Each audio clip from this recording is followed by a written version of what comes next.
नाज़रीन, आज की ये वीडियो बहुत ही इंटरेस्टिंग होने वाली है क्योंकि आज की इस वीडियो में हम एक नहीं दो नहीं बल्कि कई ज्यादा मल्टी टॉपिक्स पर बात करेंगे और वो भी उन टॉपिक्स पर जो कि आजकल गर्दिश में है। जी तो चलिए स्टार्ट करते हैं आज के इस इंटरेस्टिंग वीडियो को।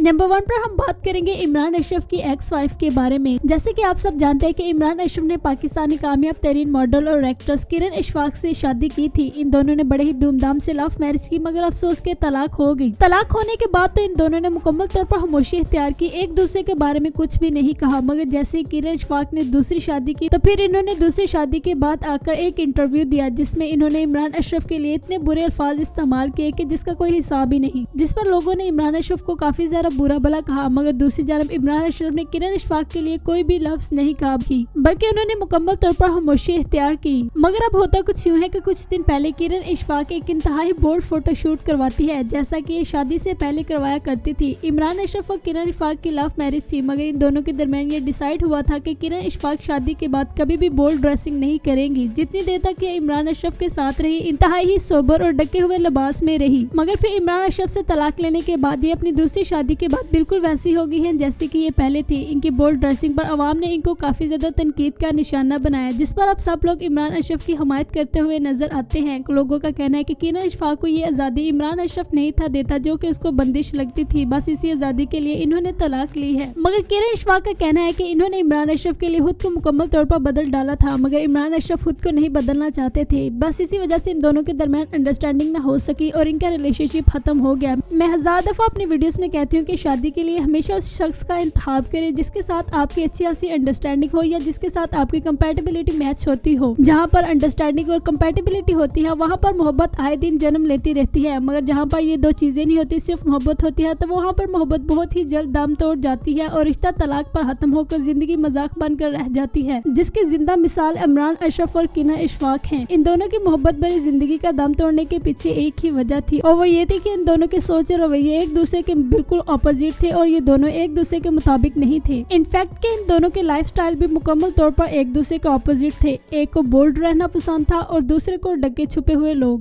नंबर 2 पर हमारे पास खबर है बाबर आजम को लेकर। जैसे कि आप सब जानते हैं कि सना जावेद और शुएब मलिक की शादी न सिर्फ पाकिस्तान बल्कि इंडिया में भी रिकॉर्ड तोड़ चुकी है और इस वक्त ट्रेंडिंग में है। इस शादी को 15 से 20 दिन होने को है, मगर लोग आज भी इनके बारे में जानना पसंद करते हैं और बहुत सारी सेलिब्रिटीज के पास जाकर इनके बारे में सवाल करते हुए नजर आते हैं। एक न्यूज रिपोर्टर ने बाबर आजम से सवाल किया कि आपको शुएब मलिक की शादी के बारे में पता था या नहीं, जिस पर बाबर आजम ने कहा कि मुझे शुएब मलिक की शादी के बारे में बिल्कुल भी नहीं पता था। इनफैक्ट तो मैं तो शुएब मलिक से बहुत ज्यादा नाराज हूँ, इन्होंने मुझे अपनी शादी पर इनवाइट नहीं किया और अब मैं भी इनको अपनी शादी पर इनवाइट नहीं करूंगा। इनका ये लफ्ज कि मैं शुएब मलिक से बहुत ज्यादा नाराज हूँ। लोगों ने इस शॉर्टकट को लेकर ये बात वायरल करना शुरू कर दी कि बाबर आजम इनकी शादी पर खुश नहीं है, जबकि मुकम्मल बात ये थी कि बाबर आजम ने कहा कि मैं इनके साथ इसलिए नाराज हूँ क्योंकि इन्होंने मुझे इन्वाइट नहीं किया और अब मैं भी इनको अपनी शादी पर इन्वाइट नहीं करूंगा। अब मुझे यहाँ पर समझ नहीं आती कि पूरी बात में से आधी बात लेकर लोगों को फैलाने में पता नहीं क्या मजा आता है। नंबर 3 पर हमारे पास है बिलाल सईद। पाकिस्तान के शहर सियालकोट से ताल्लुक रखने वाले इस सिंगर को कौन नहीं जानता। न सिर्फ पाकिस्तान बल्कि इंडिया में भी इनकी शोहरत के बहुत ज्यादा चर्चे हैं। ये बात तो किसी से भी ढकी छुपी नहीं है कि बिलाल सईद ने स्टेज पर गाना गाते हुए मदाहों की तरफ माइक फेंका, न सिर्फ फेंका बल्कि किसी को माइक मारने की कोशिश की और फिर वहां से स्टेज छोड़कर चले गए। अमूमन लोगों का यही कहना है कि ये सिर्फ ट्रेंडिंग में आने के लिए इन्होंने इतना सब ड्रामा किया, मगर बिलाल सईद का कहना है कि इन्होंने ट्रेंडिंग में आने के लिए नहीं किया, बल्कि वहां पर खड़े कुछ लड़कों का ग्रुप मुझे गंदे गंदे इशारे कर रहा था जो कि मेरी बर्दाश्त से बाहर थे, इसलिए मैंने गुस्से में आकर उनको माइक मारा और स्टेज छोड़कर आ गया। इनके स्टेज छोड़ने पर न सिर्फ वहाँ की ऑडियंस बहुत ज्यादा नाराज हुई बल्कि बड़े बड़े फनकारों ने भी इनके साथ नाराजगी का इजहार किया, क्योंकि उनका कहना है कि ये चीजें किस जगह नहीं होती। आप जहाँ भी चले जाएं इस तरह का एक ग्रुप तो लाजमी होता है, मगर आपको उस ग्रुप को इग्नोर करते हुए बाकी सब की तरफ देखना चाहिए जो कि इतने महंगे महंगे टिकट्स खरीदकर आपके लिए आते हैं। कुछ सेलिब्रिटीज ने तो ये तक कह दिया कि इसमें सारी गलती बिलाल सईद की है और इनको मजीद बदतमीज के लफ्ज से भी पुकारा गया। ये सब देखने के बाद बिलाल सईद ने अपने ऑफिशियल अकाउंट्स पर वीडियोस जारी कर दी, जिस पर इन्होंने सबसे माफी मांगी और कहा कि मुझे बिल्कुल भी ऐसा नहीं करना चाहिए था, बल्कि मुझे उन लोगों का ख्याल रखना चाहिए था जो कि मुझे सुनने के लिए आए थे और मैं उनको कुछ सुनाए बगैर ही स्टेज छोड़कर कहा गया। बिलाल सईद ने जब से शोबिज़ इंडस्ट्री ज्वाइन की है, इनको लेकर कोई भी कंट्रोवर्सी नहीं चलती, बल्कि कुछ अर्सा पहले इन्होंने मस्जिद में सबा कमर के साथ फोटोशूट करवाया था, जहां पर लोगों ने इनको काफी बुरा भला कहा, मगर फिर इन्होंने लोगों से माफी मांग ली, जैसा कि इस दफा भी इन्होंने मांगा। इनकी प्रोफेशनल लाइफ में ये इन पर दूसरी कंट्रोवर्सी है जो कि बड़ी ही जोर शोर से चल रही है। मजीद ये इस पर खुद भी बहुत ज्यादा शर्मिंदा है और लोगों से माफी भी मांगी।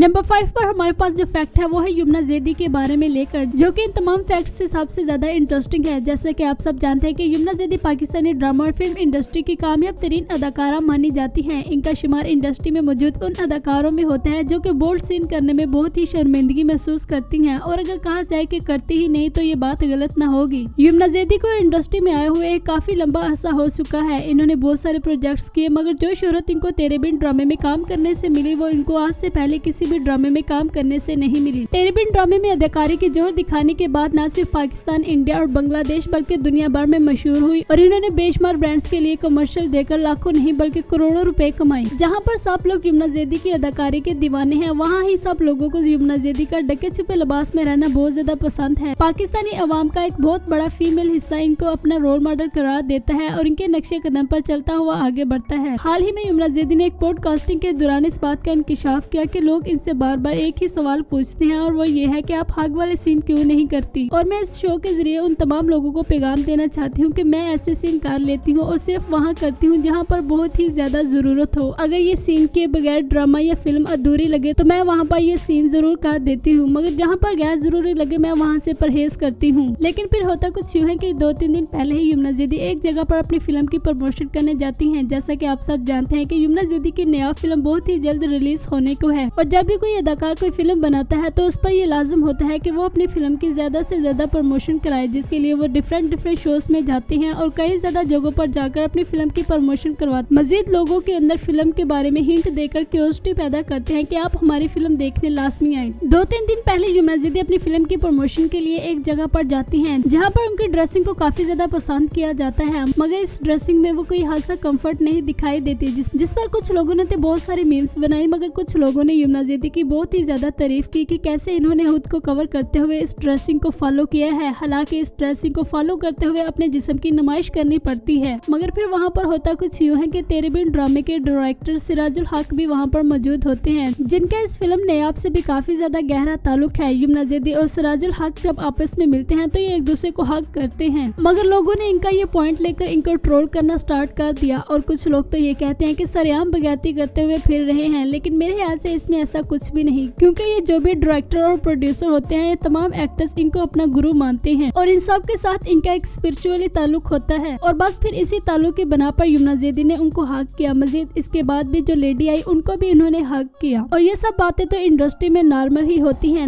न सिर्फ पाकिस्तान, अब दुनिया भर की किसी भी ड्रामा और फिल्म इंडस्ट्री को उठाकर देख ले, वहाँ पर ये चीजें बिल्कुल नॉर्मल है। उनको ऐसे नहीं देखा जाता जैसे कि हम लोग देखते हैं। यमुना ज़ैदी की इस वीडियो पर लोगों की जानिब से काफी ज्यादा हेट कमेंट्स भी किए जा रहे हैं, जो कि मेरे ख्याल से बिल्कुल भी नहीं करने चाहिए, क्योंकि ये हर तरफ ही आम होता है। और अगर यमुना ज़ैदी 2 नंबर और इस तरह की ठरकी हतून होती तो वो कभी भी इंडस्ट्री में इतना लंबा अरसा नाक रगड़ने के बाद तेरे बिन ड्रामे से शोहरत न समेटती, बल्कि बहुत पहले ही अपने जिस्म की नुमाइश करती हुई सबकी आंखों के सामने आ सकती थी और शोहरत को समेट सकती थी। मगर इन्होंने ऐसा कुछ नहीं किया। इन्होंने अपनी हदूद के अंदर रहते हुए हर किस्म की ड्रेसिंग को फॉलो किया और लोगों के दिल जीते। आपके मुताबिक क्या गलत है और क्या सही, कमेंट करके अपनी राय का इजहार करें। नंबर 3 पर हमारे पास पॉइंट है वहाज अली और अजहान को लेकर। जैसा कि आप सब जानते हैं कि ड्रामा में इन दोनों ने काफी ज्यादा शोहरत समेटी और इन दोनों के कपल को बहुत ज्यादा पसंद भी किया गया है। ये ड्रामा इतनी ज्यादा शोहरत तो ना समेट सका जितनी ज्यादा इसे एक्सपेक्टेशंस लगाई गई थी, मगर फिर भी ये काबिल कबूल रहा। ड्रामा में जहां अजहान की अदाकारी पर तनकीद की गई, वहीं ही वहाज के किरदार को भी कुछ खासा पसंद न किया गया। इन दोनों के कपल को लेकर आवाम में बहुत ज्यादा क्यूरियोसिटी थी कि एक लंबे अरसे के बाद 2 सुपरस्टार एक ही स्क्रीन पर देखने को मिलेंगी, मगर फिर लोगों ने जिस स्टोरी के बारे में सोची हुई थी वैसी तो बिल्कुल ना हुई। लोग इस ड्रामे की स्टोरी तेरे बिन ड्रामे की स्टोरी के लेवल की चाहते थे, मगर अफसोस कि ऐसा कुछ भी देखने को ना मिला, जिस पर कुछ लोगों ने हेट्स कमेंट किए। और अगर कहा जाए कि यही वजह है कि ये ड्रामा इतना डाउन चला गया तो ये बात भी गलत ना होगी, क्योंकि इस ड्रामे को लेकर न सिर्फ आवाम बल्कि डायरेक्टर और प्रोड्यूसर को भी यही एक्सपेक्टेशन थी कि ये ड्रामा काफी ज्यादा हाई जाएगा और तेरे बिन ड्रामे का रिकॉर्ड तोड़ेगा। मगर है रिकॉर्ड तोड़ना तो दूर, ये ड्रामा उसके मुकाबले भी ना आ सका, मगर फिर भी लोगों ने इन दोनों के कपल को काफी ज्यादा पसंद किया और बहुत सारी मीम्स भी बनाई।